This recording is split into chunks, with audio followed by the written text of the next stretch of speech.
Hey there, I'm Jack Eason. Thank you for joining us for this incredible webinar about storytelling. And storytelling is very, very important regardless of if you're a writer, if you're trying to promote your business, if you're a leader of a nonprofit organization. You've got to know how to tell a good story. And I've often wondered what is involved in telling a good story. And so we're going to be talking about that in just a little while. Maybe you have thought about the tone of voice that you use, or maybe the characters that you use in a story. Maybe people that have been impacted by your organization. Maybe you've thought about that. Maybe you've thought about how do you come across as being authentic and genuine.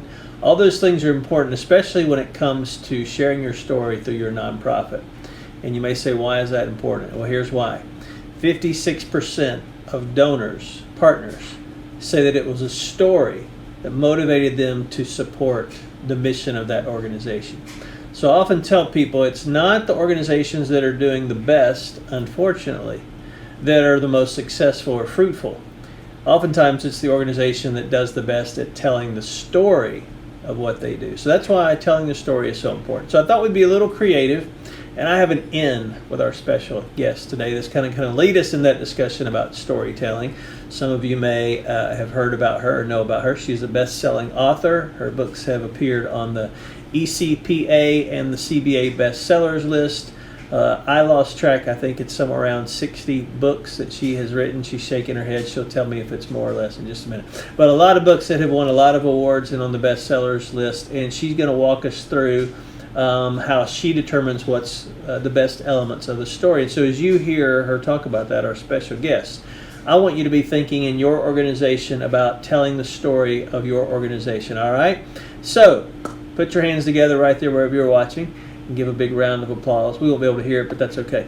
To our special guest, my wife, my friend, my best friend, Lynette Eason. Hey! Hi! How are you? I'm good. How are you? Good. She's excited to be with you. You tell a lot of stories. You write a lot of books. And though they are fiction, I think there's a lot that can be learned from us when it comes to telling the story of our organization. So let's talk a little bit about, for those that don't know you, let's talk a little bit about how you got into writing and what you're doing with your writing now. Well, I got into writing when my husband decided that he would travel for a living and leaving me home alone. So I was lonely, and I decided to talk to the voices in my head, which sounds kind of scary to anybody who's not a writer. But it's a legitimate thing, and so I just decided one day I would sit down and see if I could write a story. I've always liked writing. I've always done well in English classes, and I'd much rather have an essay than a multiple choice question. Mm-hmm. And so I just started pounding out this story idea I had in my head, and it kept me company. And I was a lot less lonely. And anyway, it seemed that I kind of had a knack for it, and I started investigating publication and actually got rejected several times. So then I started investigating how to actually write and went to several writers' conferences, and eventually now we're 20-something years later, I guess, 20 years later, mm-hmm. and it's 50 books. Yeah.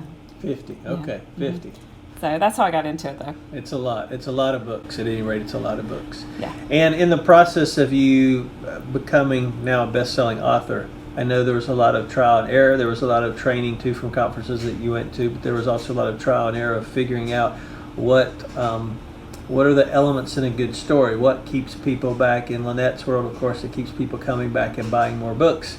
In the nonprofit world, it keeps partners giving so that you can keep doing what God's called you to do through your mission. So from your perspective as a best-selling author, when you start trying to lay out a story, what are some of the things that you would say are foundational, key elements to include? Well, for me, I can only speak for myself because most authors they have their own way of doing things. But for me, it was getting to know my characters. I need to know who I'm talking about, who I'm writing about. I need to know their backstory. I need to know their likes, their dislikes. Do they have family? How did they grow up? Did they have a faith element? Just anything in their background that I needed to know about. So I usually start by doing a character sketch. I figure out who my heroine is, my hero, because I have two protagonists usually in my stories, and who my villain is, because there's always a villain. since I write suspense, there's generally a villain. Mm-hmm. And so I do a character sketch. I figure out who they are, what they need, what their goals are, what their motivations are, and how I can do my best to mess that up for them. Yeah. Okay. Good. And those are good things. And before you kind of wonder where we're headed here, again, I want you to think through the lens of your organization. So already there was 2 or 3 things that Lynette just said where I'm going, wow, as a nonprofit leader, I'm kind of filing those away. And some of those were, she mentioned characterization, knowing your characters, which hopefully in your communication through your nonprofit, whether it's an email blast, monthly email blast, or hard mailing communication or social media, hopefully you're telling the stories of your characters. Your characters would be those people that have been impacted through your ministry, through your organization, and telling the story, telling their story. So that was one key thing, characterization. Another key thing she said was the hero and the villain. So we all like the good guy, bad guy in the story, and in the spiritual organizations that we're a part of, there is a good guy and a bad guy, and the bad guy ultimately, we know as the enemy, Satan, or it could be despair, it could be destruction, it could be discouragement, any of those things that come across as the villain, and then knowing who the hero is. And I would suggest in your organization that the hero is the partner, the donor who gave the money to make that story possible. And so just be filing those away as you're listening to some of these things that are really good for formulating that story. So that's good on characterization and hero. What are some other parts of telling a good story? Well, also, I think you have to know what situations these characters are going to be placed in, which tends to be plot. The plot is what happens in the story, and what happens in the story, it has to have direction. It can't just be going off on 50 million different rabbit trails and then try to tie everything together by the end of the story. It doesn't work that way. Each scene in the book has to support and has to move the story forward. And that's where really sometimes outlining, sometimes I tend to write by the seat of my pants and just see if it works out. If not, then I have to go back and fix it, which is not a lot of fun. So anything and everything, every scene, every piece of dialogue the characters say has to be moving that story forward. Okay, that's good. So, and that helps not only if you're writing a story in a newsletter to your partners or donors, or an email, but even capturing it on video. And I want to back up just a minute to something that Lynette said with characterization.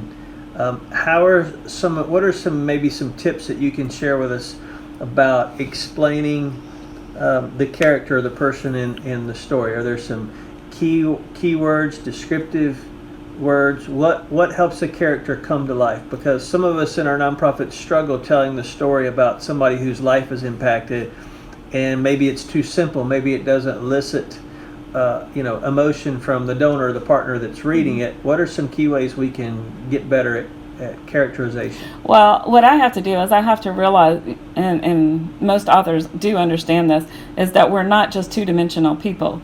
We can't, if we leave something out, and I say it's emotional, spiritual, and physical. Now, readers, when they're reading, they want to know what your characters look like.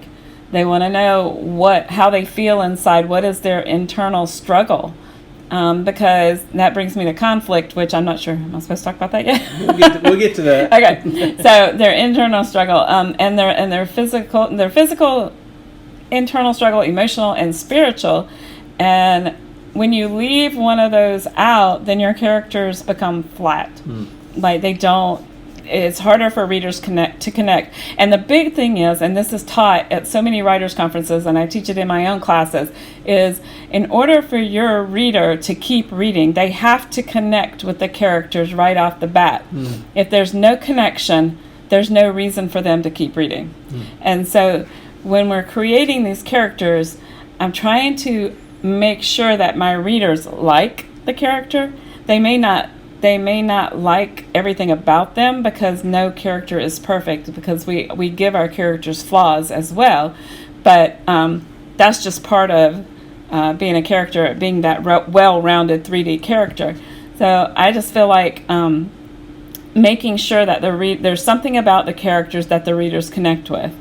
Okay, that's good. That's good. And of course, we're talking fiction here, and so we're talking real life characters in our nonprofit organizations. We're talking about people who have been impacted, but characterizing them in a way that brings them to life and connects with people is still a valid point.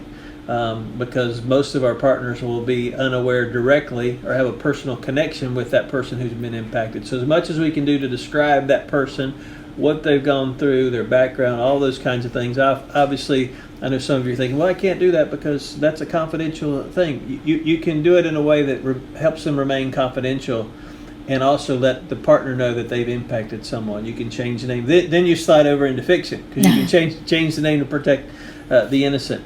So we talked about characterization, which is important, and you kind of teased us, which is where I want to go, because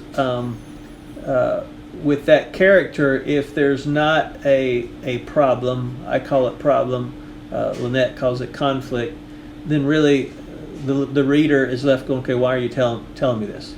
And so I think in our nonprofits, as you're describing what's going on, a lot of people aren't giving, let me put it this way, a lot of people aren't giving to our organization because they really don't know there's a problem. In the pregnancy center world, a lot of people are going, what's wrong? Why do unwed moms need to be encouraged, or why do they need counseling? What's wrong with abortion? Or in the radio world, Christian radio world, well, why do we need positive, encouraging music? Some people don't even. We've got to really define clearly what the problem is. Mm-hmm. You call that in writing conflict. Talk a little bit about how you deal with conflict. Well, as an author, I work with my characters and giving them, like I said, their backstory.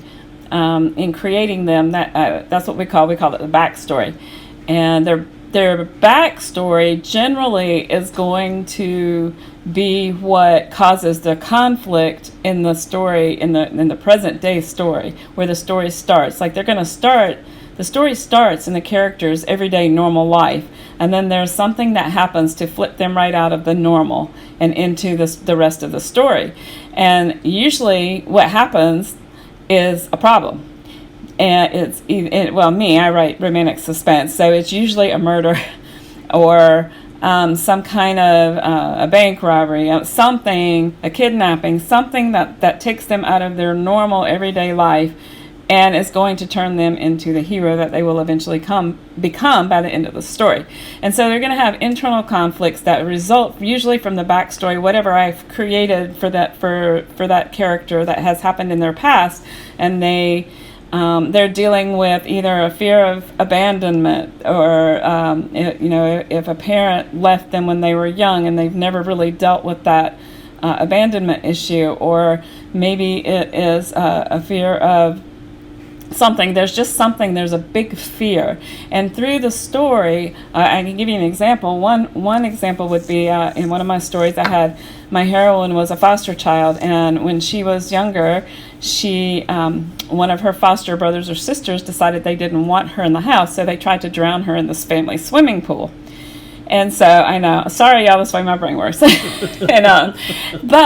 as you can imagine, that had a huge impact on her as she was growing up, and she has been afraid of water ever since. Well, of course, when she has that fear, she is going to have to face that fear at some point in the story. And of course, she is going to be, being the heroine that she is going to be in a heroic way of saving. And what happened was she had to dive into the lake to save a drowning child. And so she did it. And it wasn't easy. She actually really didn't even think about it. She just did it and thought about it later and really wigged out. But anyway, that internal conflict was really a hard struggle for her to overcome. And I set that up through the story. I set it up foreshadowing, pretty much. They were on a lake. She refused to get on the boat. Nope. Y'all take care of that. I'm going to stay back here on dry land, kind of thing, so that in the end she could do what she had to do. But then you've got your external conflict. The external conflict can be man versus man versus nature, man versus an external villain, like somebody trying to kill her, is what usually is going on in my stories. Anything that comes from the outside going against and trying to stop the character from achieving her goals, and that's basically the internal and external conflict. Good. That's really, really good. And so in our world, nonprofits, again, hopefully you're applying this through the lens of your own organization. If you're in the pregnancy center world, which I work with a lot of pregnancy centers, fighting against society, fighting against, maybe you find you have a young girl who's found herself in an unplanned pregnancy, and mom and dad are telling her to do one thing and her heart's telling her to do something else, and there's this conflict. We assume sometimes that the rest of the world knows the details of that story about that person, or even about what happens with those kinds of people. So we got to really think through that.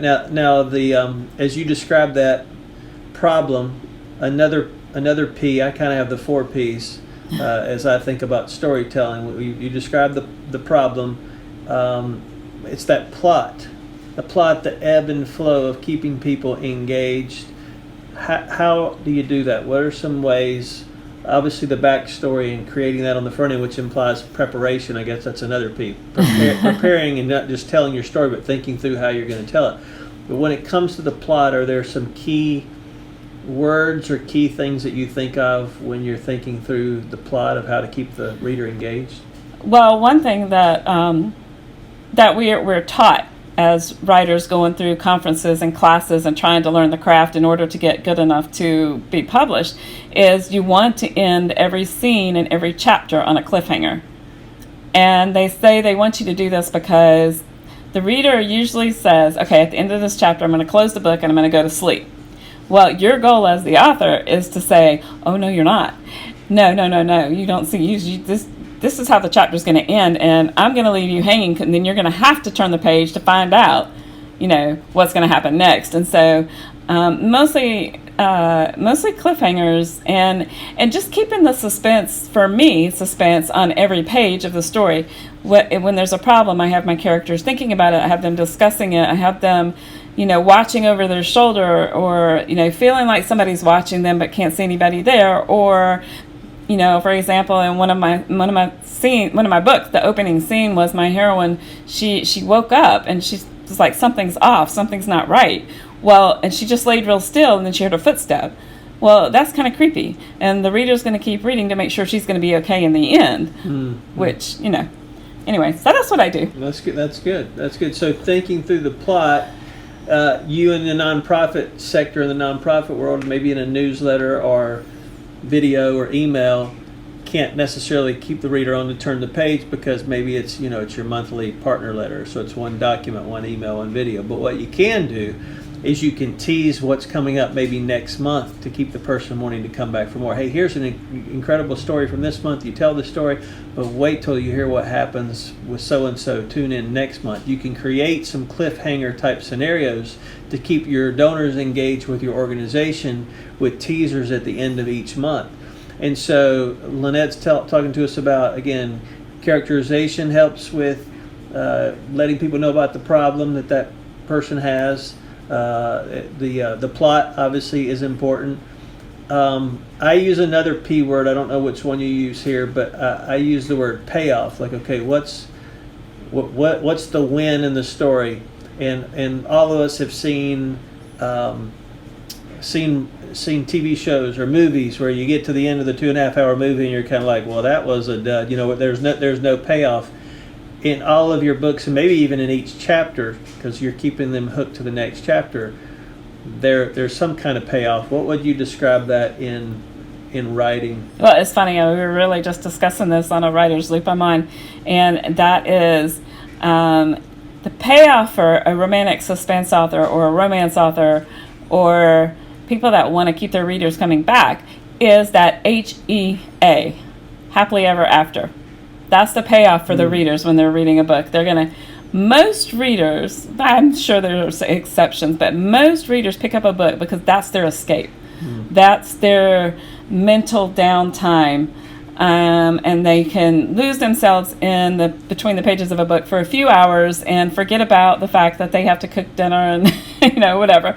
And they have that happily ever after, and it just gives them that sense of satisfaction. And a lot of readers have told me they even think about the characters after the story has ended because They're like, well, I wonder what so-and-so's doing. Oh, wait, that was a book. That was a story. That was a character in a book, and I still wonder what she's doing. And then they'll Facebook me and say, is there going to be another story that, after that? I want to know what happened to this character. And there'd be a secondary character who had maybe like a slight role in the story, not a major role. But they want to know about these characters. They want to know what happened to them, and they don't want the story to end. That's good. So the payoff, HEA, happily ever after, in the book writing, what is the payoff for you as you share your story about your nonprofit? The payoff is someone's life is changed. So as you're telling that story, so-and-so came into our office and she found herself with an unplanned pregnancy, or so-and-so was discouraged and depressed and they just were ready to give up on life and they scanned onto our radio station. And then it's the rest of the story, as Paul Harvey way back in the day used to say. So that's the payoff, is, okay, what changed? What happened? As a result of them interacting with your organization, what's the good news? How did it change their life? How was their life turned around? That's the payoff.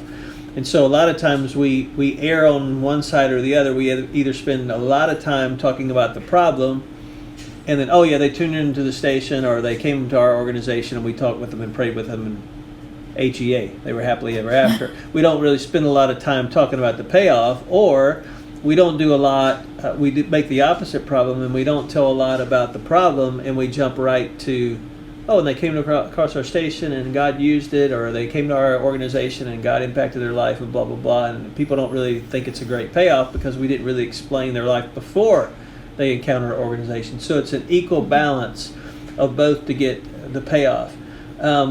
The other P that I talk about, Lynette, with organizations is, after you've shared the payoff, what really is the point?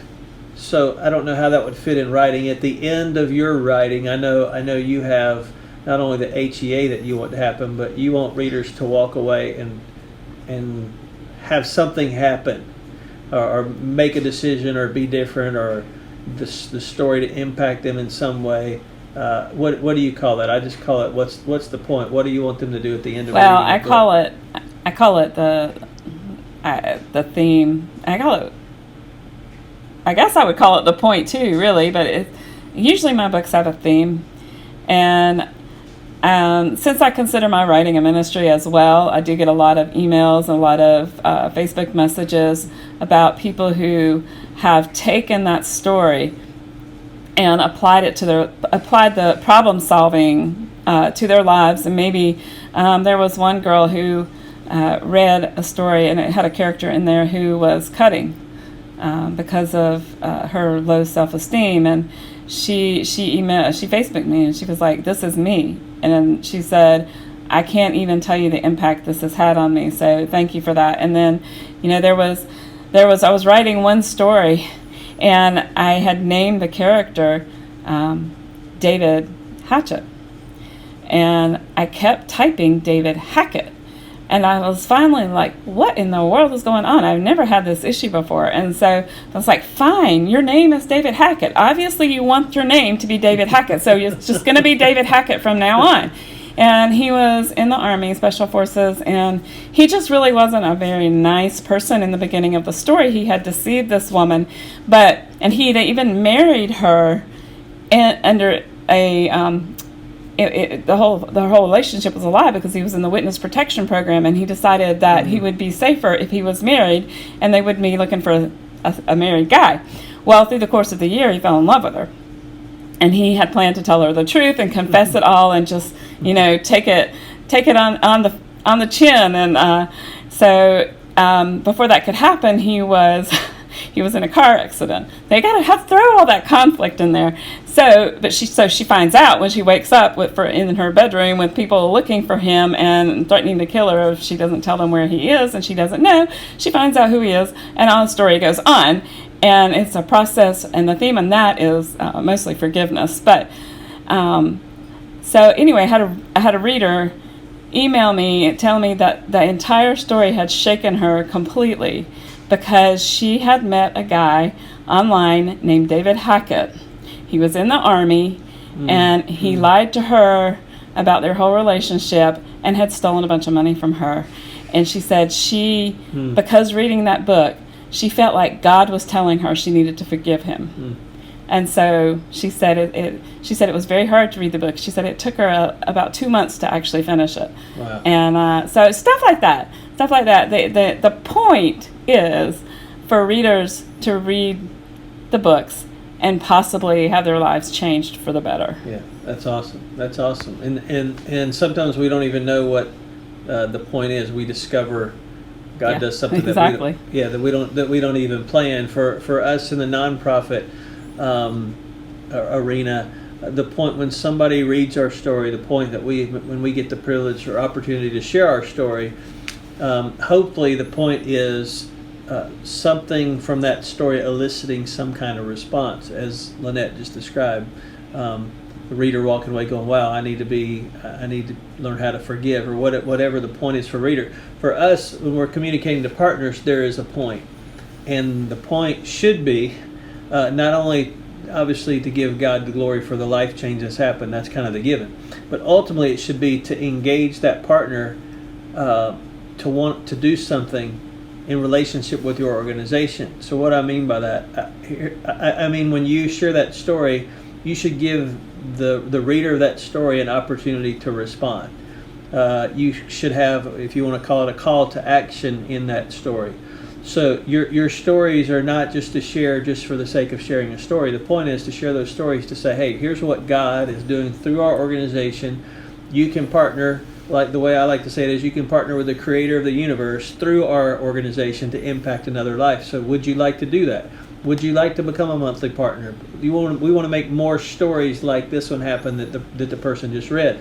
A lot of times I will get newsletters or email updates, partner letters from other organizations, and they'll do everything that we've talked about today with Lynette.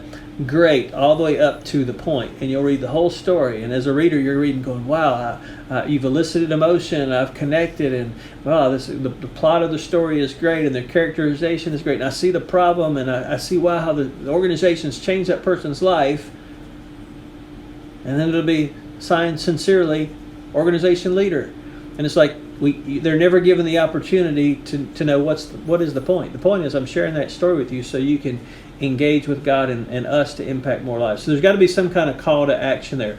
Sometimes, in the case of reading a fiction book, the reader will come to that conclusion for themselves.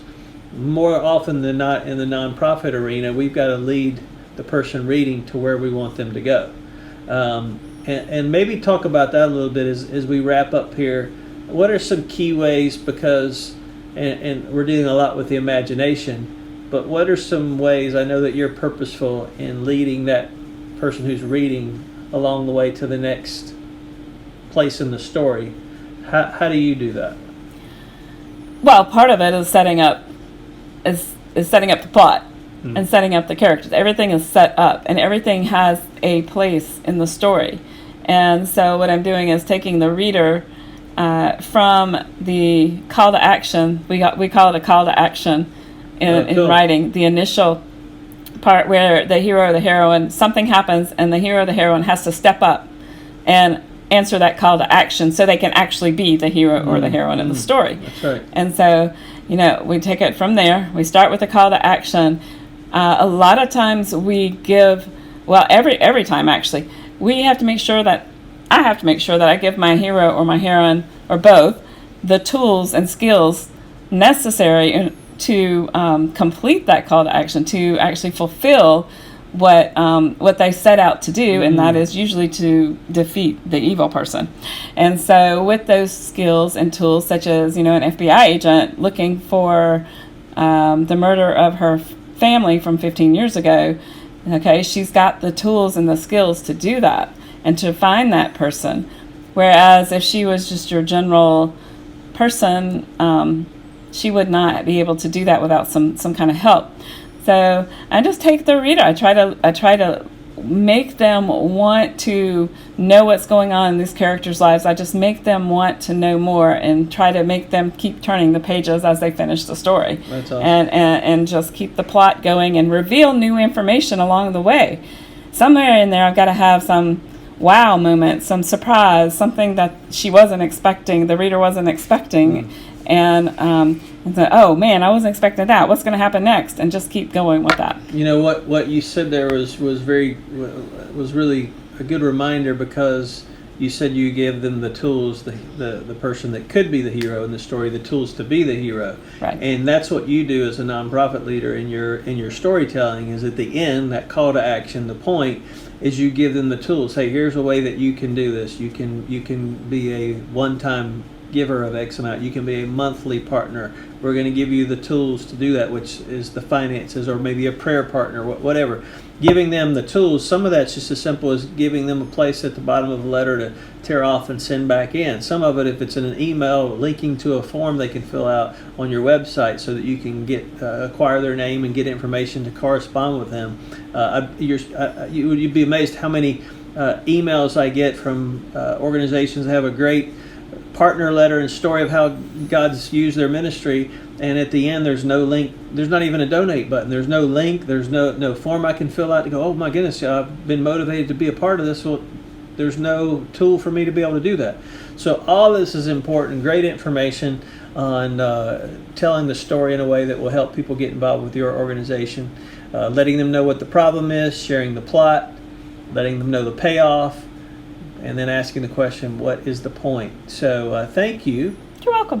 For hanging out with us for that a was little fun bit today. I enjoyed that. Thank you. I'm glad. So, hey, if you want to know how we can help you with any of these things, maybe you're struggling how to tell the story in your organization, or you're going, well, we're trying to really to define the problem. It's complex and we want to simplify it. Or maybe you're struggling with just how to use the right words, or how to trigger people to engage with the organization. We would love to help you. You can get in touch with us. Information's there on the screen. If you're a reader, or if you're not, you should become one. And Christian fiction is great. You can check out Lynette's website right there. The link's at the bottom. It's real simple, LynetteEason.com. And what's coming up for you in the future in the writing world? I'm always writing, working on book 2 in the new series called Danger Never Sleeps. And book 4 in the Blue Justice series will be out August 6th. And then book 1 in the Danger Never Sleeps series called Collateral Damage will be out in January, February, or something of next year. There's always something going on. It never stops, which is great. Job security. Yes. Speaking of never sleeps, there you go. There you go. So you can check her out. And matter of fact, she would love to come to your organization and get plugged in. Again, if we can help, get in touch with us. Hopefully this has helped a little bit on storytelling. And if you've got a group that you're watching this video webinar with right there at your organization, take a few minutes and sit around the table and talk about those things. What is the problem your organization is solving? I mean, really, what's the problem? What is the plot? How effectively are you sharing that story? And is there a payoff? I want to challenge you to do something today with your team, and that is for each person of your team. And if it's just you today watching, next time you have your team meeting, ask each person around the table to share one success story that they've seen happen through your organization. It's amazing to me a lot of times nonprofit leaders will say, wow, I can't really remember where God's shown up. I'm so busy. I know you can if you'll take a few minutes to think about it. Those are the payoffs. And then spend a few minutes thinking about what's the point. How can you engage that partner in ministry? All right, thanks for joining us today. God bless you.